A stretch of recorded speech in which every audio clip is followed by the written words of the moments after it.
5 August খুব ভোরে উঠেছিল শেখ হাসিনা। ফজর নামাজ পড়ে দীর্ঘ মোনাজাতে বসেন তিনি। মোনাজাত শেষে এক কাপ চা নিয়ে বসেন গণভবনে। গণভবনের পুরো এলাকা নিরাপত্তায় বেষ্টিত।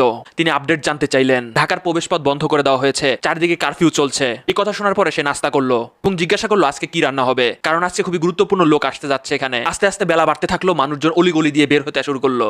ঢাকার প্রবেশপথের মুখে লক্ষ লক্ষ মানুষ জড়ো হলো। সেদিনও 100-র বেশি মানুষকে শেষ করে দেওয়া হয়েছে। সেনাবাহিনী হাল ছেড়ে বলল আমরা জনগণের পাশে আছি। শেখ হাসিনা প্রথমে নিজের দলের লোক, ছাত্রলীগ এবং প্রশাসনকে নামালো, শেষ পর্যন্ত তার শেষ রক্ষা হলো না। তিনি প্রশাসনের লোকজনদেরকে বলল তোমাদের জন্য কি না করেছি আমি, এখন তোমরা গা বাঁচাচ্ছ।